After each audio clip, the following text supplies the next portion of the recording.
차세리가 한 번도 남에게 들킨 적 없는 세례명을 처음 보는 젊은 여자가 먼저 입에 올렸는데요. 그 순간 온정동에서 가장 단단해 보이던 여자의 표정이 처음으로 완전히 무너졌습니다.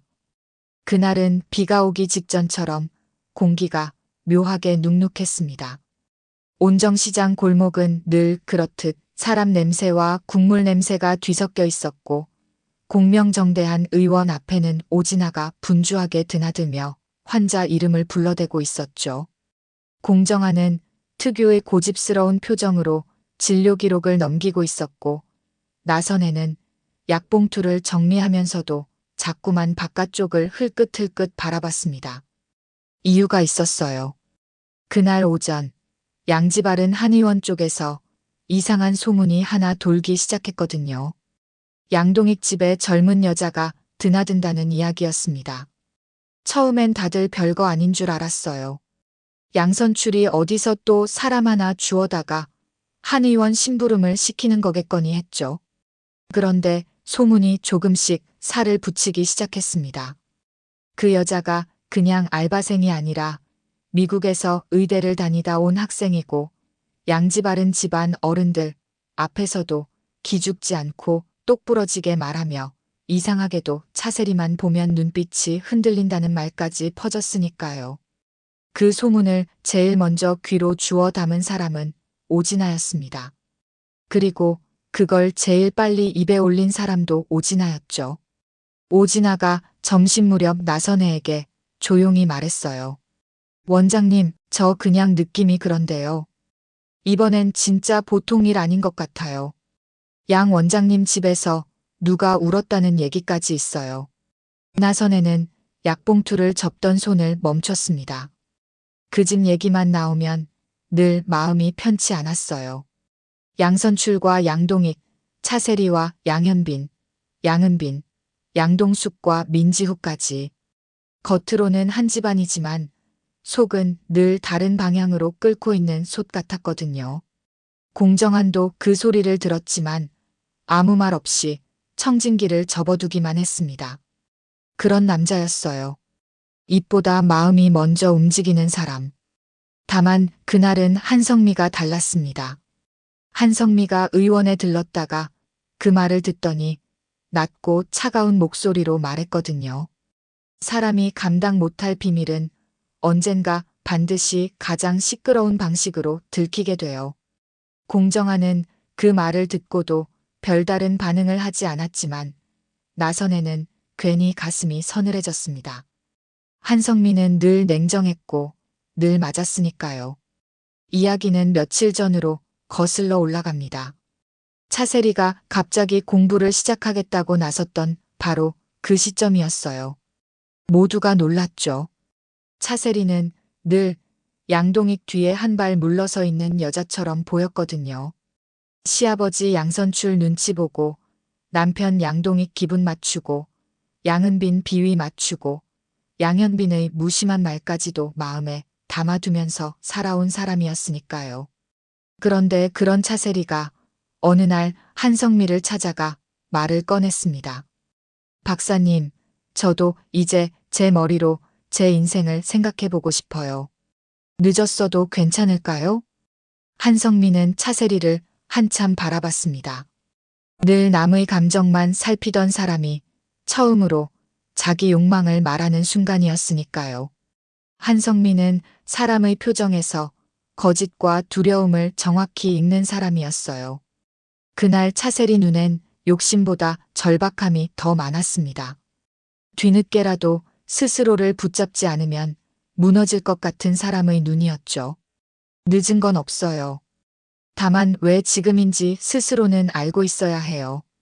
그 말에 차세리는 한동안 대답하지 못했습니다. 왜 지금인지요? 사실 이유는 하나였어요. 더는 과거에 끌려다니는 여자로 살고 싶지 않았기 때문이었습니다. 누군가에게 선택당해 흘러온 인생이 아니라 자기 발로 한 번쯤은 서보고 싶었거든요. 그런데 차세리 자신도 몰랐습니다. 그 결심이 오히려 25년 전 덮어둔 상처를 끄집어낼 줄은요. 양동익은 처음엔 어이없어 했어요. 아니, 정확히는 당황했죠. 차세리가 배우겠다고 나선 건 예상 밖이었거든요. 양동익은 자기 중심적이고 속물적인 면이 강했지만 동시에 자기가 집에 가능한 질서가 깨지는 걸 싫어하는 사람이었습니다. 그런 남편 앞에서 차세리는 아주 조심스럽게 말했습니다. 나 그냥 글 몇 줄 더 알고 싶고 사람들 앞에서 내 생각도 말해보고 싶어요. 평생 이렇게만 살면 나중에 내가 나를 너무 불쌍해할 것 같아서요. 이 말은 양동익을 잠깐 멈추게 했습니다. 그동안 차세리가 자기 안에 이런 말을 품고 살았는지 몰랐거든요. 양선출은 의외로 더 빨랐습니다. 양선출은 나이가 들수록 사람의 사정에서 냄새를 맡는데 도 같은 사람이었어요. 차세리가 배우겠다고 하자 곧바로 누군가를 떠올렸죠.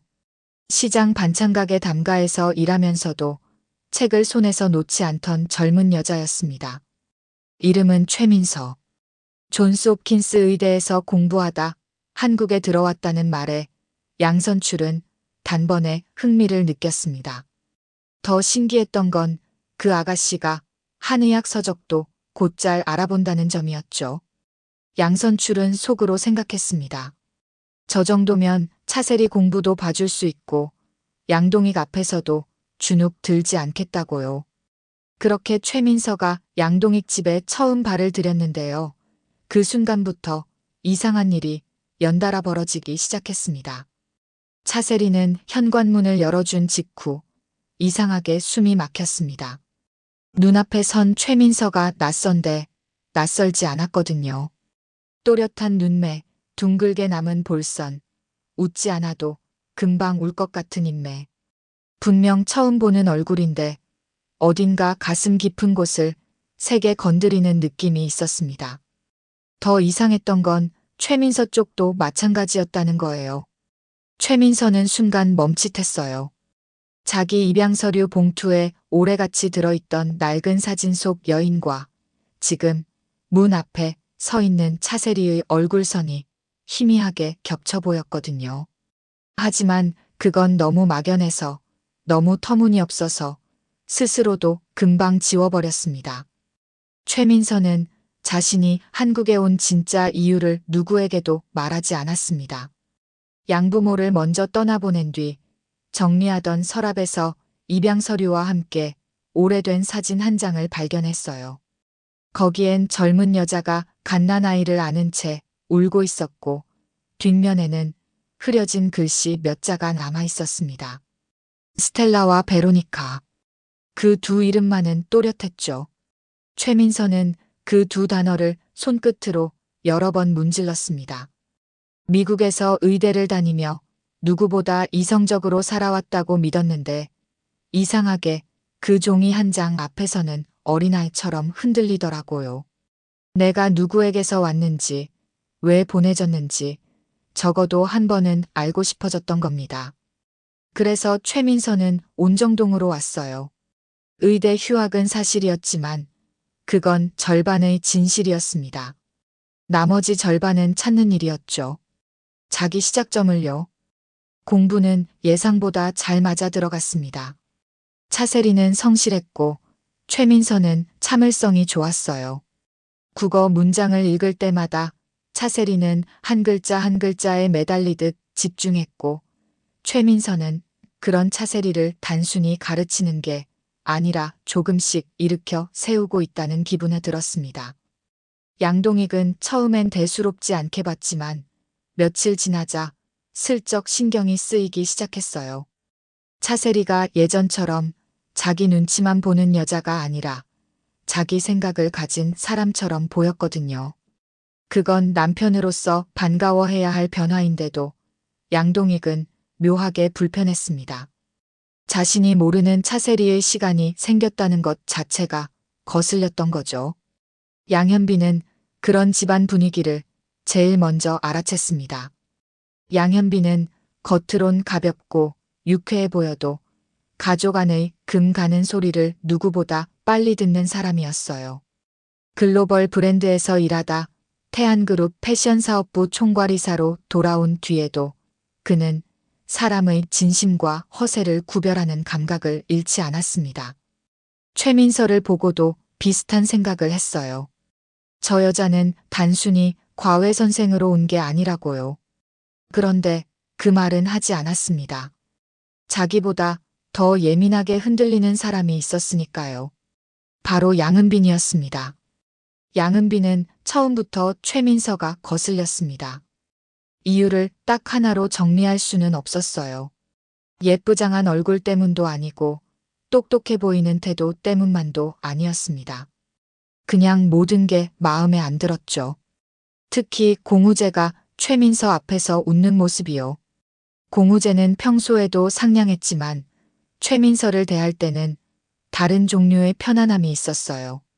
억지로 잘 보이려 하지도 않고 그렇다고 멀찍이 떨어지지도 않는 자연스러움. 그걸 본 양은빈 속이 뒤집혔습니다. 양은빈은 인플루언서를 꿈꾸며 허세도 부리고 투정도 심했지만 감정만큼은 늘 직선이었어요. 자기가 흔들리면 세상도 같이 흔들려야 한다고 믿는 아이였죠. 그러던 어느 날 공우재가 담가 앞에서 최민서와 마주쳤습니다. 예전에 시장에서 쓰러진 노인을 함께 살린 적이 있었거든요. 공우재는 그 기억을 반갑게 꺼냈고 최민서도 희미하게 웃었습니다. 그 장면을 양은빈이 봐버렸어요. 그날부터였습니다. 질투가 단순한 감정이 아니라 행동이 되기 시작한 건요. 한편 공주아는 태안그룹 패션사업부에서 황보혜수 아래 일하며 정신없이 살고 있었습니다. 의사 면허까지 가진 사람이 결국 디자이너의 길을 택한 데에는 늘 가족의 시선이 따라붙었죠. 황보혜수는 그런 공주아의 재능을 높게 샀지만 동시에 양현빈과 공주아 사이를 은근히 견제하고 있었습니다. 박준혁은 늘 공주아 옆에서 실무를 챙기며 현실적인 조언을 해주는 사람이었고요. 그런 공주아가 양현빈 집안 이야기를 듣고 처음 한 말이 그거였어요. 현빈 씨네 집에서 누가 울었다는 소문, 그거 그냥 가십으로 넘기면 안 될 것 같은데요. 박준혁은 고개를 끄덕였습니다. 사람의 감정이 터지는 건 되게 오래 눌린 다음이라는 걸 아는 사람이었으니까요. 그리고 그 집엔 오래 눌린 감정이 너무 많았습니다. 그날 저녁 차세리는 혼자 안방문을 잠그고 오래된 작은 상자를 꺼냈습니다. 누구에게도 보여준 적 없는 물건들이 들어있는 상자였어요. 조그만 베넷 저고리, 한 번도 버리지 못한 편지 조각, 그리고 사진 한 장. 차세리는 그 사진을 볼 때마다 같은 자리에 멈춰 섰습니다. 어린 나이에 아무것도 가진 게 없었고 무엇보다 아이를 지킬 자신이 없었던 자신. 그 무력함을 평생 용서하지 못했거든요.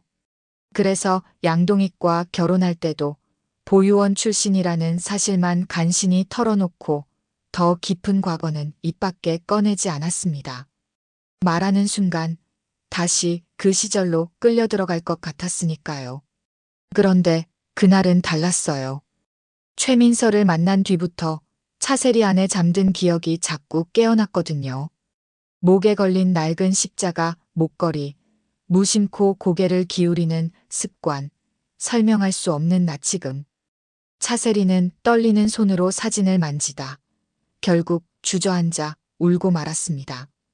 그리고 바로 그 상자가 며칠 뒤 양은빈 손에 걸리고 맙니다. 양은빈은 원래 남의 방을 몰래 뒤지는 아이가 아니었습니다. 하지만 그날은 달랐어요. 차세리가 자신에게 뭔가 숨긴다는 느낌이 자꾸 들었고 최민서와 차세리가 수업하다 웃는 소리만 들려도 속아 쓰렸거든요. 양은빈은 빌린 액세서리를 찾는 척하며 차세리 방에 들어갔다가 장롱 옆 바닥 틈에 끼어있던 사진 한 장을 꺼냈습니다. 그리고 그 자리에서 숨이 턱 막혔어요. 사진 속 아기 목에 걸린 십자가 펜던트가 최민서가 늘 하고 다니는 것과 너무 닮아 있었으니까요. 사진 뒷면엔 한 단어가 남아 있었습니다. 베로니카. 양은비는 그 이름이 의미하는 바를 정확히 몰랐습니다. 하지만 직감은 아주 빨랐어요. 이건 그냥 낡은 추억이 아니라 차세리 인생 전체를 뒤집을 수 있는 비밀이라고요. 그날 밤 양은비는 아무에게도 말하지 못하고 혼자 끙끙 앓았습니다. 화가 났어요. 왜냐하면 자기 새엄마가 숨긴 게 단순한 과거가 아니라 누군가의 엄마였다는 사실 같았거든요. 서운했죠. 그동안 자기를 챙겨준 마음이 진짜였는지도 헷갈렸어요. 무엇보다 무서웠습니다. 만약 최민서가 정말 차세리 친딸이라면 나는 어디에 놓여야 하지? 이 감정이 양은빈을 가장 거칠게 흔들었습니다. 양동익은 그 무렵 사람 극장 촬영을 앞두고 들떠 있었습니다. 공정한과의 우정, 온정동의 두 의료인 집안, 시장 사람들까지 엮인 인간적인 이야기가 방송을 탄다고 생각하니 어깨가 잔뜩 올라가 있었죠. 양동익은 자기 체면과 외부 이미지에 유독 약한 사람이니까요. 그런데 바로 그 촬영날 모든 게 터졌습니다. 그날 양동익 집에는 양지바른 식구들뿐 아니라 공정한, 나선혜, 공대한, 공주와 공우제까지 잠깐 얼굴을 비췄고 오진아는 심부름 핑계로 문 밖을 얼쩡거리고 있었어요. 정기범까지 동네 순찰차를 세워두고 분위기를 살피고 있었죠. 온정동에선 큰일이 터지면 늘 그렇게 됩니다. 아무도 대놓고 구경하러 왔다고는 안 하는데 이상하게 다 근처에 있어요. 촬영팀이 화목한 장면을 잡겠다며 가족들을 한데 모으려던 그때 양은빈이 갑자기 앞으로 나왔습니다. 얼굴이 새하얗게 질려 있었는데 눈만 이상하게 번들거렸어요. 모두가 말을 멈췄죠. 양현빈은 그 표정을 보고 직감했습니다. 아, 동생이 오늘 무슨 일을 저지르겠구나. 양은빈이 떨리는 손으로 사진을 내밀었습니다. 새엄마, 이거 설명해 주세요. 차세리는 그 사진을 보는 순간 다리에 힘이 풀렸습니다. 정말 사람이 그렇게까지 하얗게 질릴 수 있나 싶을 정도였어요. 양동익은 영문도 모른 채 사진을 받아들었고 양선출은 눈을 가늘게 떴습니다. 양동숙은 민지우를 자기 쪽으로 살짝 당겼고 공대하는 분위기가 심상치 않다는 걸 느끼고 한 걸음 앞으로 나섰죠. 공정하는 아무 말도 하지 않았지만 나선에는 이미 눈빛이 흔들리고 있었습니다. 사람의 아픈 사연엔 누구보다 약한 사람이니까요. 양은빈이 결국 말해버렸습니다. 이야기 최민서 씨 아니에요? 목걸이가 똑같아요. 새엄마는 왜 이걸 장롱 깊숙이 숨겨놨어요? 집안 공기가 통째로 멈췄습니다. 양동익이 처음으로 차세리를 바라보는 눈에 당혹과 분노와 불안이 한꺼번에 올라왔어요. 그는 늘 차세리를 자기 아내로만 생각했지 양동익이 모르는 차세리의 시간이 있다는 걸 견디지 못했습니다. 세리야, 이게 무슨 말이야? 그 질문 앞에서 차세리는 오래 버티지 못했습니다. 사실 버티고 싶어도 더는 버틸 수가 없었어요. 이미 최민서라는 존재가 눈앞에 와 있었고 사진은 양은빈 손에서 모두의 시선으로 넘어갔으니까요. 차세리는 한참 입술만 떨다가 겨우 말했습니다. 제가 낳은 아이예요. 그 말이 떨어진 순간 양동익 얼굴이 굳었습니다. 양은빈은 숨을 삼켰고 양선출마저 지팡이를 세게 짚었어요. 공정하는 천천히 시선을 내렸고 나선에는 자기도 모르게 눈가를 눌렀습니다. 공주와는 놀라서 박준혁 생각이 났어요. 사람 마음은 겉만 보고 판단하면 안 된다고 늘 말하던 친구였으니까요. 차세리는 숨을 몰아쉬며 조금씩 털어놓기 시작했습니다. 19살 때였다고요. 보육원에서 자랐고 후원 봉사로 드나들던 대학생을 사랑하게 됐고 아이가 생겼지만 상대는 결국 책임지지 못하고 떠났다고요. 자신은 가진 것도 붙들 곳도 없었고 아이를 품에 안은 채 며칠 밤을 울다가 결국 수녀의 손을 붙잡고 미국 입양을 선택했다고요. 버린 게 아니라 살리려던 선택이었다고요. 자기 손으로 보냈지만 그날 이후 하루도 죄책감 없이 살아본 적이 없다고요. 양동익은 그 고백을 들으며 표정이 몇 번이나 바뀌었습니다. 처음엔 배신감이었어요. 왜 나한테 말 안 했냐는 분노. 다음엔 자존심이었습니다. 사람들이 다 보는 앞에서 자기 아내 과거가 드러났다는 수치심. 그런데 차세리가 무너지듯 말을 잇는 모습을 보자 그 감정들 사이로 아주 낯선 찔림이 들어왔어요. 내가 이 여자한테 정말 한 번이라도 당신은 예전에 어떤 사람이었냐고 물어본 적 있나? 양동익은 그 질문 앞에서 자신이 자꾸 작아졌습니다. 그리고 그때 최민서가 들어왔습니다. 과외 시간이어서 온 거였어요. 아무것도 모른 채 평소처럼 교재를 들고 현관으로 들어왔는데 거실에 모인 사람들의 표정이 너무 이상했습니다. 최민서는 금방 자기 이름이 없는 긴장 속에 서 있다는 걸 알아챘어요. 그리고 양은빈 시선이 자기 목걸이로 꽂혀 있는 것도요. 무슨 일 있으세요? 아무도 바로 답하지 못했어요. 결국 양은빈이 거의 울듯이 물었습니다. 그 목걸이 어디서 난 거예요? 최민서는 천천히 펜던트를 쥐었습니다. 자기 시작을 찾아 한국까지 오게 만든 거의 유일한 물건이었으니까요. 입양될 때 같이 왔어요. 제 친어머니가 남겼다고 들었어요. 그 말이 끝나자 차세리가 무너져 내리듯 이름 하나를 불렀습니다. 베로니카. 최민서는 그대로 얼어붙었습니다. 그 이름은 입양 서류와 사진 뒷면에만 있던 이름이었거든요. 양부모도 학교 친구도 누구도 모르는 이름. 그런데 눈앞의 여자가 그걸 떨리는 목소리로 불러냈습니다. 최민서는 그 순간 가슴 안쪽이 세게 뒤집히는 걸 느꼈어요. 설마 아니겠지. 그럴 리 없어. 그렇게 생각하면서도 손은 이미 가방 속 오래된 사진을 꺼내고 있었습니다. 사진 속 젊은 여자와 눈앞에서 울고 있는 차세리 얼굴이 겹쳐졌습니다. 혹시 당신이? 차세리는 더는 부정할 수 없었습니다. 고개를 끄덕였죠. 그러자 최민서도 울지 않으려고 애쓰다가 결국 무너졌습니다.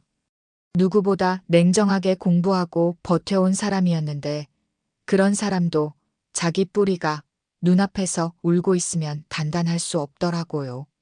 문제는 여기서 끝이 아니었습니다. 오히려 여기서부터가 진짜였어요. 양동익은 집을 박차고 마당으로 나갔습니다. 그를 따라 양현빈도 나갔죠. 양동익은 숨을 몰아쉬며 말했습니다. 나한테 숨긴 거잖아. 결혼할 때 말했어야지. 내가 지금 뭘 믿어야 하냐. 양현빈은 잠시 아버지를 봤습니다. 그리고 아주 낮고 또렷하게 말했어요. 아버지, 새어머니가 거짓말한 거 맞아요. 근데 왜 그랬는지는 생각해 보셨어요? 아버지가 새어머니한테 자기 얘기 꺼낼 자리를 준 적이 한 번이라도 있었냐고요. 양동익은 순간 아무 말도 못했습니다. 며칠 전 양현빈이 자기에게 차셀이 좋아하는 음식이 뭔지 아냐고 물었을 때도 대답을 못했거든요. 그때는 그냥 민망한 수준이었는데 오늘은 달랐습니다. 지금은 자기 무지가 한 사람의 침묵을 만들어낸 증거처럼 느껴졌어요. 아버지는 새어머니가 늘 여기 있어줄 줄 알았죠. 밥 차리고 집 지키고 아버지 체면 세워주는 사람으로요. 근데 그 사람도 자기 과거가 있고 아픈 데가 있고 잃어버린 딸이 있었어요. 아버지가 화내는 건 이해해요. 근데 지금 제일 무너지는 사람은 새어머니예요. 양현빈은 늘 능청스러워 보여도 정작 중요한 순간엔 가장 뼈를 찌르는 말을 하는 사람이었습니다. 양동익은 그 말을 듣고 한참 고개를 들지 못했어요. 거실 안에선 또 다른 감정이 흐르고 있었습니다. 양은빈이 울고 있었거든요. 차세리와 최민서가 서로를 보며 흔들리는 모습을 지켜보다가 양은빈은 문득 자기 안에서 가장 부끄러운 감정이 뭔지 알아버렸습니다. 질투였어요. 공우제 때문에 시작한 질투, 자기를 제일 먼저 봐주지 않는 것 같은 서운함, 새엄마가 자기보다 누군가를 더 사랑할지도 모른다는 공포. 그런데 차세리 표정을 보니 그 모든 감정이 한순간에 너무 어린 마음처럼 느껴졌습니다. 양은빈이 겨우 입을 열었어요. 그럼 나는 뭐예요, 새엄마한테? 이 질문이 참 아프더라고요. 피가 안 섞였어도 오래같이 살아온 사람에게 가장 무섭게 묻고 싶은 말이잖아요. 나는 당신에게 뭐였냐고요. 차세리는 그 말을 듣고 더 크게 울었습니다. 그리고 양은빈 손을 붙잡았어요. 너는 내 딸이야. 내가 낳진 않았어도 내가 엄마가 되는 법을 다시 배우게 해준 딸. 그 말은 계산해서 나온 게 아니었습니다. 차세리가 정말 그렇게 살아왔거든요. 양은빈이 투정 부릴 때도, 인플루언서 한다며 사고 칠 때도, 생일날 괜히 시큰둥한 척할 때도 차세리는 속으로 늘 생각했어요. 내 딸 같다고요. 잃어버린 딸을 대신한 건 아니었어요. 대신할 수 있는 존재는 아니니까요. 다만 그리움 때문에 다 망가질 뻔한 자기 삶을 양은빈이라는 아이가 붙들어줬던 건 사실이었습니다. 양은빈은 결국 차세리 품에 안겨 울었습니다. 자기 손으로 사진을 꺼내 들고도 정작 상처받은 건 자기였다는 걸 인정하는 울음이었어요. 그리고 그 장면을 본 최민서도 더 이상 한 걸음 떨어져 있을 수 없었습니다. 조심스럽게 가까이 왔고 차세리는 떨리는 손으로 최민서까지 끌어안았죠. 잃어버린 딸과 곁에 있던 딸이 한 품 안에 들어온 순간이었습니다. 그때 양선출이 입을 열었습니다. 늘 권위적이고 가부장적이던 노인이었지만 사람을 완전히 밀어내는 법은 또 모르는 사람이었어요. 내 며느리 딸이면 우리 집 손녀지. 방 하나 비워. 그 한마디에 집안 공기가 아주 조금 달라졌습니다. 양동숙은 놀란 눈으로 아버지를 봤고 민지훈은 그 말뜻을 누구보다 빨리 알아듣고 웃지도 못한 채 눈만 동그랗게 떴어요. 공대하는 속으로 안도했고 공우제는 최민서 쪽을 바라보다가 괜히 고개를 숙였습니다. 괜히요. 마음이 너무 복잡해졌거든요. 물론 모든 게 거기서 아름답게 끝난 건 아니었습니다. 현실은 늘 한 박자 늦게 따라오니까요. 황보혜수 귀에도 이 일이 들어갔습니다. 태안그룹 사람들 귀에 양현빈 집안 사정이 도는 걸 좋아할 사람이 아니죠. 황보혜수는 차갑게 웃으며 공주아에게 말했습니다. 가족사가 브랜드보다 커지는 순간 사람은 프로가 아니게 돼. 공주아는 그 말을 듣고 기분이 상했어요. 누구보다 사람의 상처를 상품처럼 보는 말투였으니까요. 박준혁도 비슷한 생각이었습니다. 하지만 양현빈은 오히려 더 단단해졌습니다. 집안이 흔들릴수록 자기 자리가 어딘지 분명히 알게 됐거든요. 양현빈은 태안그룹 안팎의 시선을 막아내며 차세리와 최민서 사이에 시간을 벌어주려 했습니다. 능글맞은 사람처럼 보여도 자기 사람 지키는 방식이 분명한 남자였어요. 반대로 양동익은 더 힘들어졌습니다. 겉으로는 차세리를 받아들이는 쪽으로 기울었지만 속에서는 자존심과 연민이 싸우고 있었어요. 차세리가 자기를 믿지 못했다는 서운함, 그런데도 그 세월 동안 자기 집안을 묵묵히 지켜준 여자라는 사실, 그리고 이제 와 그 여자 과거를 이해하고 싶은 자기 마음까지요. 그 갈등은 쉽게 정리되지 않았습니다. 양동익이 밤늦게 부엌에 서서 컵만 만지작거리던 날이 계속됐어요. 그 모습을 본 사람은 뜻밖에도 공정한이었습니다. 사람 극장 촬영 뒤 정리를 도우러 왔다가 우연히 마주쳤죠. 공정하는 양동익과 원래 티격태격도 많고 결이 다른 사람이지만 이상하게 한 번씩 가장 정확한 말을 해주는 때가 있습니다. 양 원장, 화는 내더라도 늦게 내요. 지금은 그 사람이 자기 인생에서 제일 무서운 시간 지나고 있는 중이잖아요. 양동익은 그 말을 듣고 비웃으려다가 못했습니다. 공정한 눈엔 판단보다 연민이 더 많았거든요. 나선에도 옆에서 조용히 덧붙였어요. 숨긴 건 상처라서였을 거예요. 속이려는 사람은 그렇게 못 울어요. 한성민은 마지막까지 가장 냉정했습니다. 그런데 그 냉정함이 오히려 차세리에겐 도움이 됐죠. 이제부터 중요한 건 모녀 상봉이 아니에요. 누가 누구를 용서하느냐도 아니고요. 당신이 더 이상 과거에 끌려다니지 않고 현재를 살 수 있느냐예요. 차세리는 그 말을 듣고 오래 생각했습니다. 맞는 말이었거든요. 최민서를 찾았다고 모든 죄책감이 없어지는 것도 아니고 양동익이 손을 내민다고 상처가 자동으로 봉합되는 것도 아니니까요. 자기 삶을 자기가 받아들이는 일은 여전히 남아 있었습니다. 최민서 역시 쉽지 않았습니다. 친어머니를 찾으면 속이 시원해질 줄 알았는데 막상 만나고 보니 기쁨과 미안함과 낯설미 한꺼번에 몰려왔거든요. 양부모를 사랑했던 마음도 진짜이고 차세리를 향해 흔들리는 마음도 진짜였어요. 그래서 최민서는 어느 날 차세리에게 솔직하게 말했습니다. 저는 엄마를 찾고 싶었는데요. 막상 찾고 나니까 제가 갑자기 누구 딸이 되는 것도 무섭네요. 차세리는 그 말을 듣고 고개를 끄덕였습니다. 그래서 천천히 하자. 엄마라고 바로 부르지 않아도 괜찮아. 내가 편한 속도로 와. 이 말이 최민서를 울게 했습니다. 자기 삶을 빼앗기듯 떠밀어 온 사람이 아니라 기다려주는 사람이라는 걸 느꼈거든요. 그날 밤 양동익이 처음으로 직접 라면을 끓였습니다. 원래라면 차세리가 했겠죠. 그런데 양동익은 일부러 자기가 해봤어요. 서툴렀고 국물도 조금 짰습니다.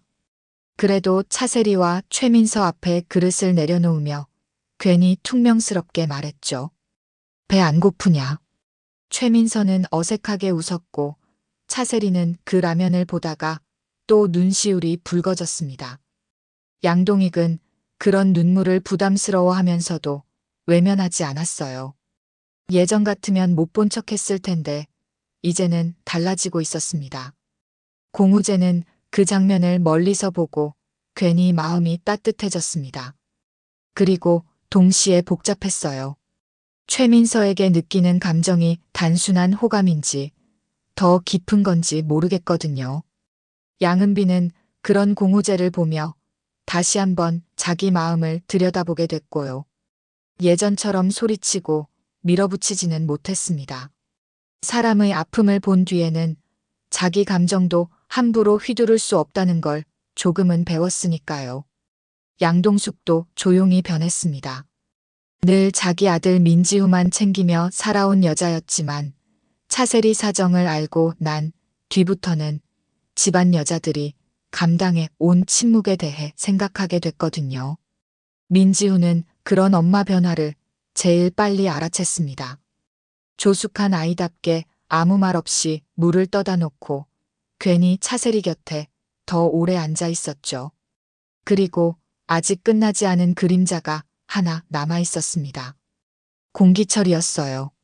30년 전 가족을 떠난 남자. 나선혜와 공정한 가족을 기묘하게 흔들어 놓은 이름.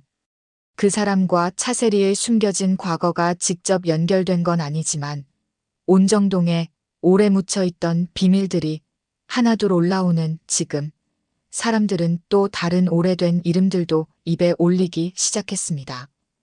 비밀 하나가 열리면 다른 침묵들도 따라서 흔들리거든요. 그래서 이야기는 여기서 끝이 아닙니다. 차세리는 딸을 되찾았지만 아직 자신을 다 되찾진 못했고 양동익은 아내를 붙잡았지만 아직 완전히 이해한 건 아니며 양은비는 사과했지만 자기 자리가 불안하지 않은 건 아니고 최민서는 엄마를 만났지만 앞으로 어떤 거리에서 사랑해야 할지 배워야 합니다. 양현비는 가족을 지키려 더 거세질 것이고 황보혜수는 그런 양현빈의 약한 지점을 놓치지 않을 겁니다. 공주아와 박준혁은 그 틈에서 또 다른 선택을 하게 될 거고 공우재와 양은빈의 감정도 쉽게 끝나지 않겠죠. 한성민은 여전히 가장 차갑게 진실을 보겠지만 그 차가움으로 무너지는 사람을 다시 세울 수도 있을 겁니다. 나선혜와 공정한, 공대한, 오진아, 정기범까지 온정동 사람들은 또 한 번 남의 사정 같지 않은 밤을 지나게 되겠고요. 다만 이것 하나만은 분명했습니다. 차세리가 숨겨온 과거는 더 이상 한 여자만의 짐이 아니게 됐다는 거예요. 이제 그 비밀은 가족의 상처가 되었고 동시에 가족이 다시 가족이 되는 시험대가 됐습니다.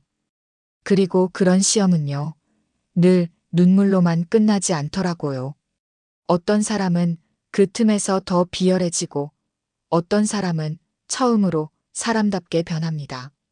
과연 양동익은 끝까지 차세리 손을 놓지 않을까요?